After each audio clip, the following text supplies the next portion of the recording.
Hello students, this is Pramod Kumar and I'm going to teach you mechanical vibrations. In that mechanical vibrations, we'll discuss the system governed by the wave equation. Number 2, previously we have discussed about the wave equations, a system governed by the wave equation, where we have seen that means how wave equation is derived.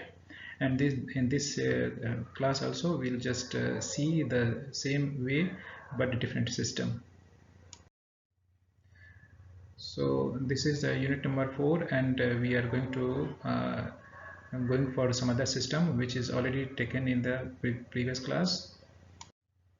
So objective of this lecture is to derive the equation of motion by Hamiltonian principle, and this after this you will understand what Hamiltonian principle is and how useful it is to derive the equation of vibration in this and to find the different types of wave using the of different system.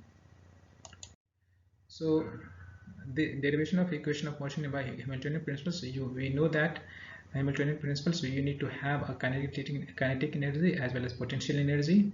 Here the principle of find Hamiltonian in the longitudinal rod. This is the example how we will find the equation of motion in the longitudinal vibration. So first we define the kinetic energy into of this rod, and the kinetic energy of that one will be half mv square. So for the small elemental length dx, so we find the mass as rho a dx, and v and u is the u dot is the velocity of that elemental mass, and we integrate it to 0 to L. So that will give us the total kinetic energy of that rod for the cantilever beam, which is given in this figure, and the total potential energy will be the strain energy stored. So total strain energy stored will be half into E dou u by dx upon dx into dv. So that will be the potential energy, and the expression for the potential energy is given like half rho e del u upon dx ka whole square. So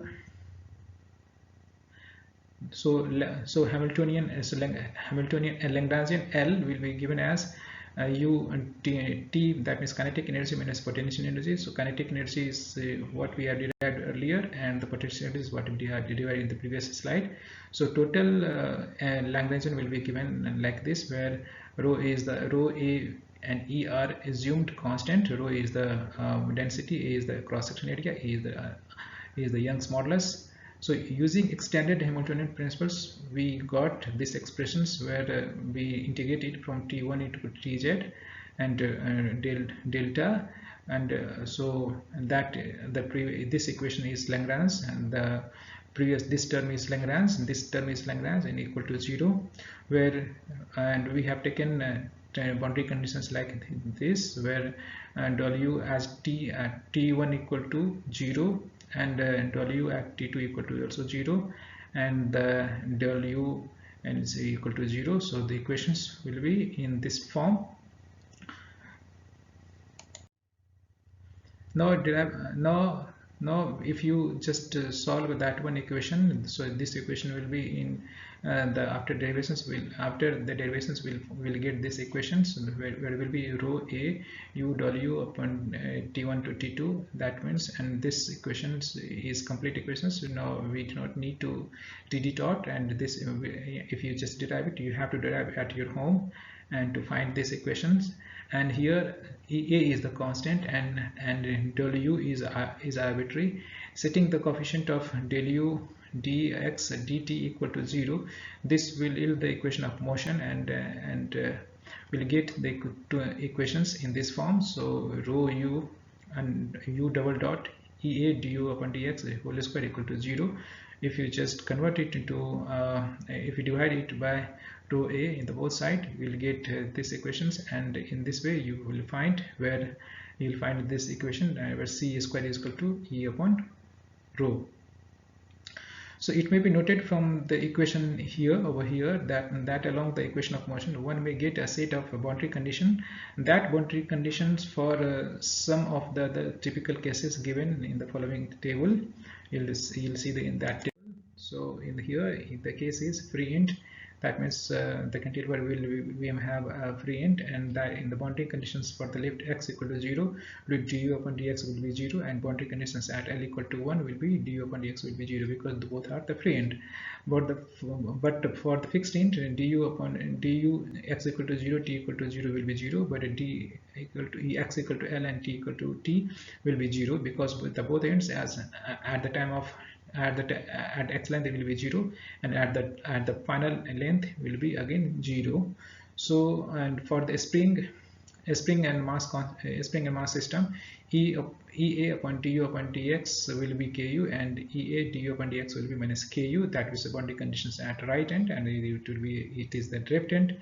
And for the end man, Ea upon Ea in dollar upon dx equal to m du upon dt, and Ae in du upon dx will be m minus m du upon dx. And for the dampers, so the end here, this is the case where Ae will be du upon dx, and C du upon dt equal to A upon du upon dx minus C upon du upon dt. So this is the boundary conditions at left, and this is the boundary conditions at right. You can just see it and you can feel it.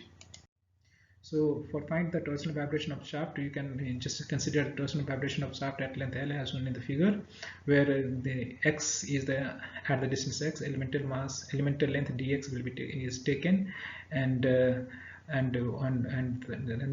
mass of the elemental length dx is given at the rho a dx, where a is the cross section area, and here the total length of that rod is given as L, and the angular distortion is given in terms of theta.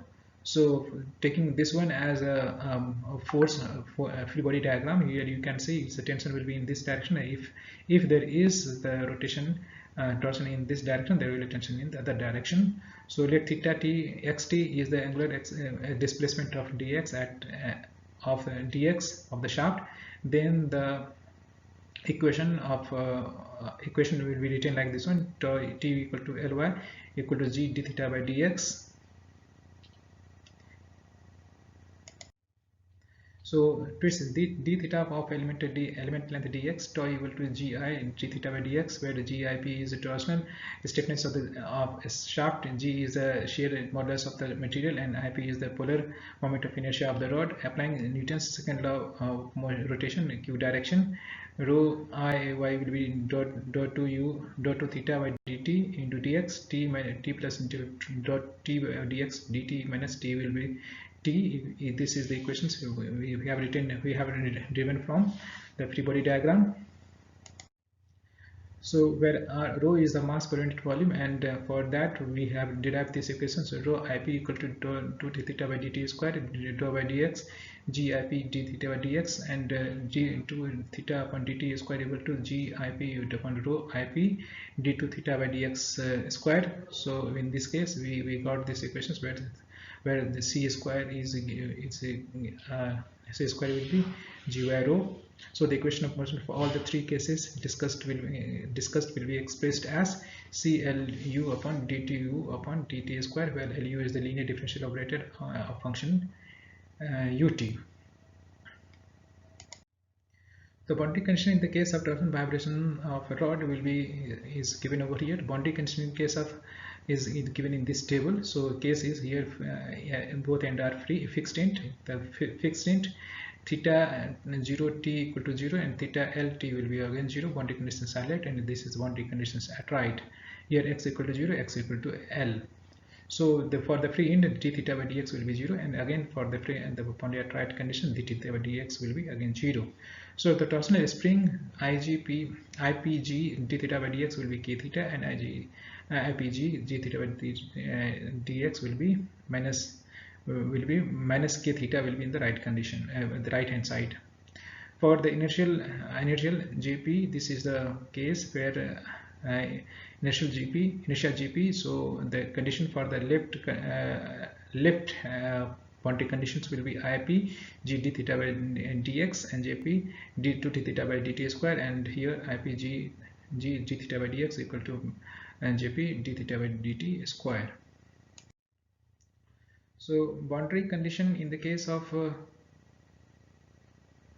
Boundary condition in the case of torsional vibration of the rod, here the damper torsional damper, the boundary condition left at x equal to 0 and the boundary conditions at right will be x equal to 1. Here damper is given where the damping coefficient c is written over here, and in this case IPG d theta by dx and c d theta by dt. So here the but in the right hand side there will be minus c d theta by dt because that is in the opposite direction. So in this model we have learned and the derivation of equation of motion by Hamiltonian principle and boundary condition for the longitudinal vibration of rod and torsional vibration of shaft. The boundary condition in the case of torsional vibration of rod and all is given over here. Let me explain you why the Hamiltonian principle is good for our equations, because in this case here in Hamiltonian principle, these are the books for the vibration, and the link is given over here. So if you have any doubt, you can go to this link for the NPTEL. You can find the some clarity over here. You can get the clarity from here. And with that, we end the Hamiltonian principle. And we have a few minutes more to summary it up. Why we are using the Hamiltonian principle? Because it is easy to find the different easy to find the wave equations, vibration equations using the Hamiltonian principle, and we have a different other methods like virtual method, and what we have already discussed it. Using the virtual method as well as Hamiltonian method and D'Alembert principle methods, we can find the wave equation, or we can use all those method to solve the differential equation, all those differential equations, and to get the wave equations. And in all methods you will find the differential equations and of second degree, and however there are so many methods to solve the differential equations. So finally all those method, Hamiltonian method or virtual word method, everything will give you the differential equations only, and what we have to do is we have to solve that differential equation to get the required result. So our main motive will be to get that energy function and all those functions and boundary conditions.